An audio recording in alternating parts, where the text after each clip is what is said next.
Morning all of you. Welcome to Harshit YouTube channel.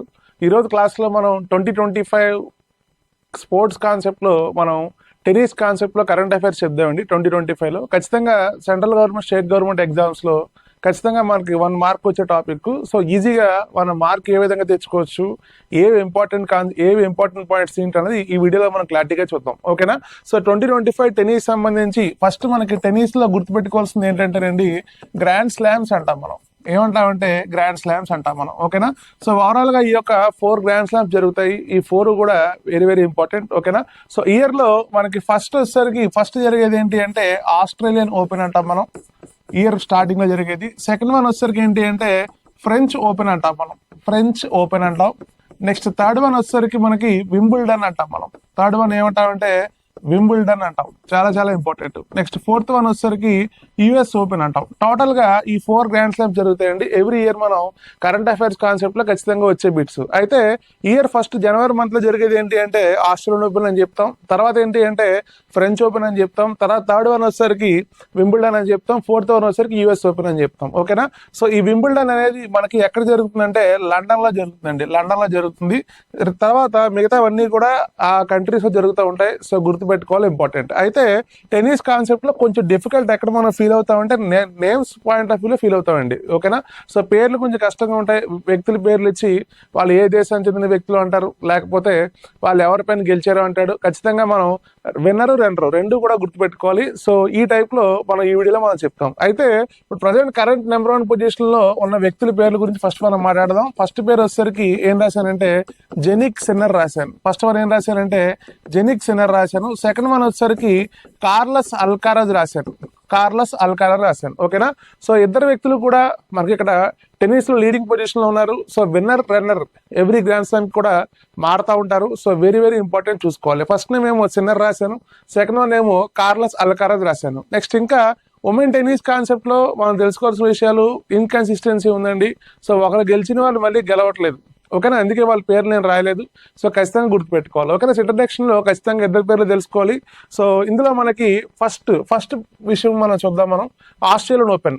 ఓకేనా? So Australian Open 2025, Australian Open 2025 men's గురించి women's గురించి ఈ వీడియోలో మనం చెప్తాం మనం. ఓకేనా? సో ఇక్కడ మనం గుర్తుపెట్టుకుంటే ఆస్ట్రేలియన్ ఓపెన్ మెన్స్ తీసుకోవాలండి. మెన్స్ కాన్సెప్ట్ లో మనం ఇక్కడ మెన్స్ విన్నర్ ఇంపార్టెంట్, నెక్స్ట్ ఇంకొకరు ఎవరు అంటే రన్నర్ కూడా ఇంపార్టెంట్. ఓకేనా? సో ఈ ఫోటోలో మనకు కనిపిస్తున్న వ్యక్తి విన్నర్ ఎవరు అంటే జెనిక్ సిన్నర్ అని చెప్తాం మనం, జెనిక్ సిన్నర్ అంటాం, గుర్తుపెట్టుకోవాలి. ఓకేనా? సో ఈ వ్యక్తి పేరు ఏంటి అంటే సిన్నర్ అని గుర్తుపెట్టుకోవాలి, ఇంపార్టెంట్. నెక్స్ట్ ఇంకా సిన్నర్ మనకి ఎవరిపైన గెలిచాడు అంటే రన్నర్ వచ్చేసరికి ఇక్కడ అలెగ్జాండర్ అని చెప్తాం మనం. ఎవరు అంటే అలెగ్జాండర్, గుర్తుపెట్టుకోవాలి. ఓకేనా? సో ఆస్ట్రేలియన్ ఓపెన్ సిన్నర్ ఎవరిపైన గెలిచారు అంటాడు. సో ఎగ్జామ్ లో చూసుకోవాలి.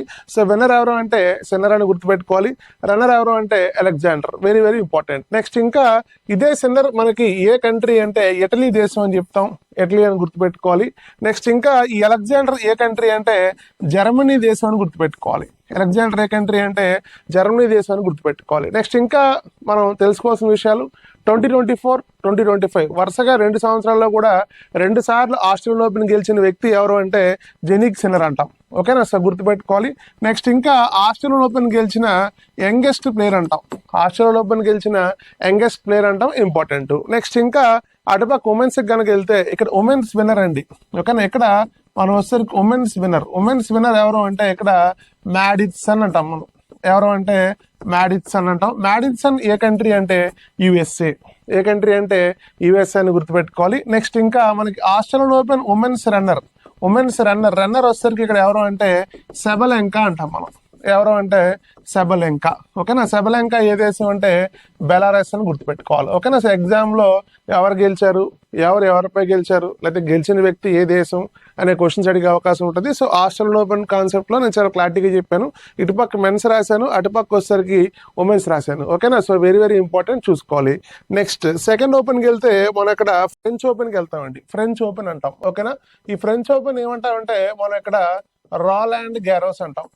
ఏమంటామంటే రాలాండ్ గ్యారోస్ అంటాం. Another name of French open అని అడగొచ్చు ఎగ్జామ్ లో. సో ఫ్రెంచ్ ఓపెన్ కి ఇంకొక పేరు ఏంటి అంటే రాలాండ్ గ్యారోస్ అని గుర్తుపెట్టుకోవాలి. నెక్స్ట్ ఇంకొకటి, ఈ ఫ్రెంచ్ ఓపెన్ అనేది రెడ్ క్లే పైన ఆడతారండి. దేనిపైన ఆడతారంటే రెడ్ క్లే. ఓకేనా. సో అన్ని టెన్నిస్ గ్రాండ్ స్లామ్స్ కూడా మనకి గ్రీన్ కోర్ట్ పైన ఆడితే, ఇక్కడ ఫ్రెంచ్ ఓపెన్ వచ్చేసరికి మనకి ఇక్కడ రెడ్ క్లే పైన ఆడతారు. ఇది చాలా చాలా ఇంపార్టెంట్. నెక్స్ట్ ఇంకా మనకి ఈ ఫ్రెంచ్ ఓపెన్ గెలిచిన వ్యక్తి 2025 ఈ ఫ్రెంచ్ ఓపెన్ మనకు గెలిచిన వ్యక్తి మెన్స్ విన్నర్ ఎవరు అంటే కార్లస్ అని గుర్తుపెట్టుకోవాలి. కార్లస్ అల్కారజ్ అంటాం. మెన్స్ విన్నర్ ఎవరు అంటే కార్లస్ అల్కారజ్. నెక్స్ట్ ఇంకా ఈ కార్లస్ ఏ కంట్రీ అంటే స్పెయిన్ అండి. స్పెయిన్ దేశం గుర్తుపెట్టుకోవాలి. Spain important. ఓకేనా.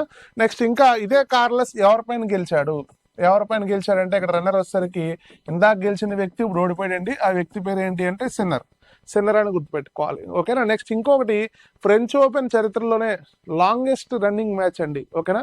సో ఎక్కువ గంటలు ఆడిన మ్యాచ్ గుర్తుపెట్టుకోవాలి. నియర్లీ దగ్గర ఒక 5.5 hours అండి. ఓకేనా. సో ఒక 5.5 గంటల పాటు జరిగిన మ్యాచ్ ఇది. సో హోరాహోరీగా జరిగిందని మనం చెప్పొచ్చు. సో అయితే ఈ మ్యాచ్ లో ఫైనల్ గా గెలిచిన వ్యక్తి ఎవరు అంటే కార్లస్ అని గుర్తుపెట్టుకోవాలి. ఓకేనా. సో ఎగ్జామ్ పాయింట్ ఆఫ్ వ్యూలో ఇటువంటి క్వశ్చన్లు అడుగుతాడు. నెక్స్ట్ ఇంకా మనం ఇక్కడ ఉమెన్స్ కాన్సెప్ట్ లో కనుక తీసుకుంటే ఉమెన్స్ లో మనకి ఇక్కడ ఎవరు గెలిచారంటే ఇక్కడ కోకో గఫ్ అంటామండి. ఓకేనా. సో ఎవరు గెలిచారంటే కోకో గఫ్ అంటాం. ఇంపార్టెంట్. ఓకేనా. నెక్స్ట్ ఇంకా మనకి కోకో గఫ్ అనే వ్యక్తి ఎవరిపైన గెలిచారు అంటే ఇక్కడ రన్నర్ ఎవరు అంటే సెబలెంకా. ఓకేనా. సో సెబలెంకా వరుసగా మనకి 2 సార్లు ఫైనల్స్కి వచ్చి ఓడిపోవడం జరిగింది. So important. ఓకేనా. So French open women's winner వచ్చేసరికి ఎవరు అంటే కోకో గఫ్ ఏ దేశం అంటే USA.